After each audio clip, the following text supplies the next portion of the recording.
नमस्कार। आज online class में बीएड सेकेंड ईयर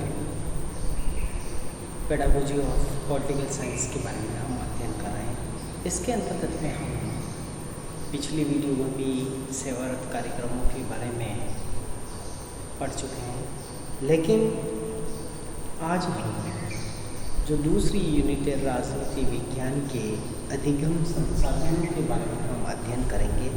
उसके अंतर्गत में राजनीतिक विज्ञान में क्या क्या सहायक सामग्री उपयोग में लाई जाती है, तो उसके बारे में हम अध्ययन करेंगे।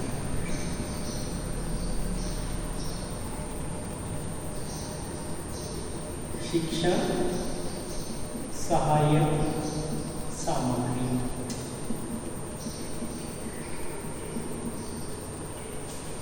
हम अपने शिक्षण कार्य को प्रभावी बनाने के लिए किसी अन्य की पाठ्य पुस्तक के अलावा हम अन्य किसी की सहायता लेते हैं तो वो सहायक सामग्री के रूप में आते हैं। पाठ्य पुस्तक भी सहायक सामग्री में है। हम अपना टॉपिक पूरा करने के लिए जिन जिन की सहायता लेते हैं वह सहायक सामग्री में आती है, चाहे ब्लैक बोर्ड हो, ठीक है ना, चाहे मार्कर हो, डस्टर हो, बुक हो, या हम किसी राजनीतिक चार्ट का है, तो इस प्रकार ये सहायक सामग्रियाँ कहलाती हैं। अब इन सहायक सामग्रियों में बहुत सारी, हम केवल 3 प्रकार की सहायक सामग्रियाँ होती हैं।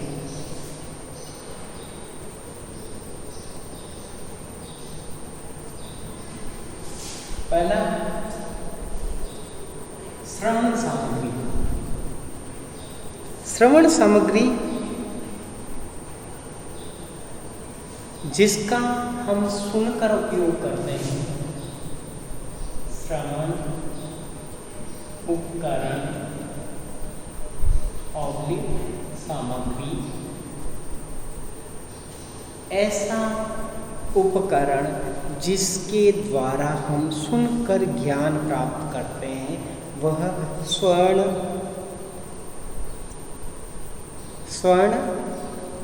सामग्री के अंतर्गत आता है। इसमें रेडियो है, और क्या आता है, ग्रामोफोन है और टेप रिकॉर्डर। तो इसके अंतर्गत में रेडियो, ग्रामोफोन और टेप रिकॉर्डर, इनके माध्यम से हम ज्ञान प्राप्त करते हैं। हम क्या करते हैं, रेडियो पे भी वर्तमान में वापिस आकाशवाणी के माध्यम से पाठ का निर्माण किया गया है और वह पाठ का प्रसारण आकाशवाणी केंद्र पर किया जाता है।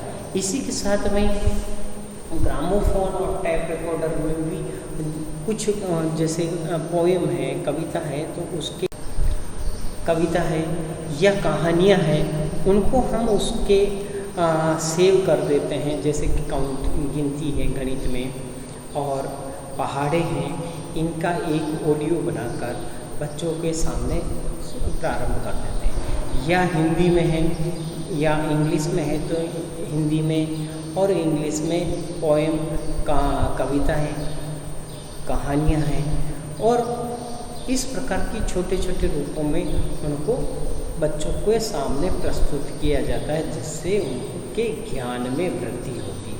इसके बाद में आता है दृश्य उपकरण, देखने वाले। दृश्य उपकरण या सामग्री जिनको हम देखकर ज्ञान प्राप्त कर सकते हैं, तो इस प्रकार की सामग्री को दृश्य सामग्री कहा जाता है। जैसे चलचित्र है, इसके अलावा चित्र,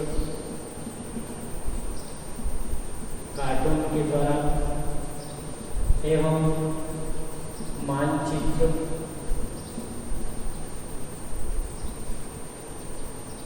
चार्ट के माध्यम से, और हम मॉडल भी बना सकते हैं ग्राफ के माध्यम से।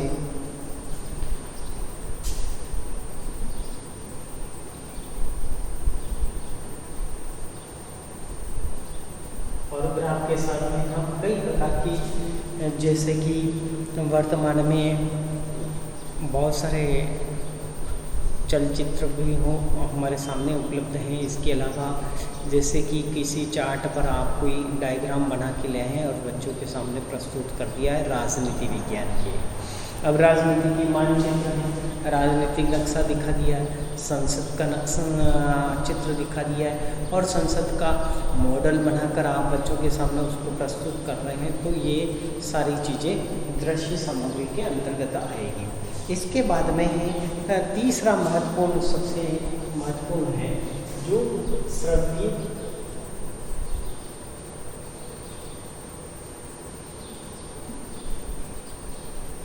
व दृश्य सामग्री या उपकरण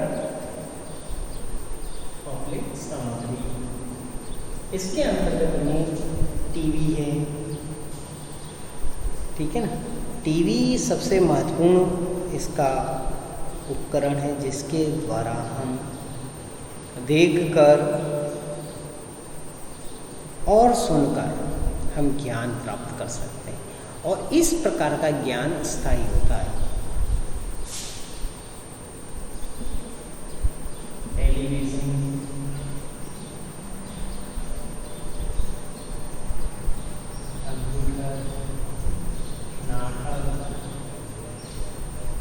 यानी प्रत्यक्ष रूप से आपके सामने कोई नाटक कर रहा है तो उसके माध्यम से भी कंप्यूटर, वर्तमान में कंप्यूटर का नेटवर्किंग का इतना प्रभाव हो गया है कि हम कोई भी टॉपिक पढ़ने से पूर्व हम उसकी जानकारी हम नेट पर सर्च कर सकते हैं। तो इस प्रकार हम अपने कार्य को प्रभावी बनाने के लिए हम इन 3 शिक्षण सहायक सामग्रियों का महत्वपूर्ण रूप से प्रयोग करते हैं और इसके सहायता से हम अपना कार्य बहुत ही प्रभावी ढंग से उसको बच्चों तक पहुंचा सकते हैं और इससे बच्चों की रोचकता और उसमें नवीनता आती है और बच्चे ज्ञान प्राप्ति के लिए प्रेरित रहते हैं।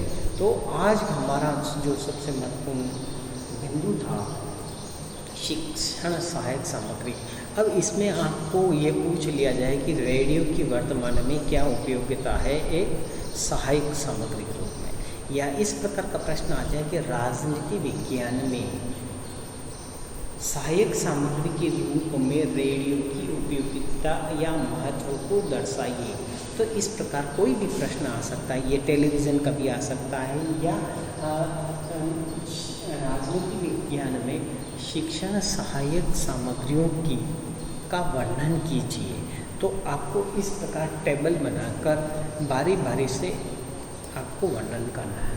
श्रवण उपकरण क्या है, दृश्य क्या है और श्रव्य दृश्य सामग्री क्या है। तो इस प्रकार हम इस सहायक सामग्री के माध्यम से अपना कार्य आसानी से कर सकते हैं। धन्यवाद।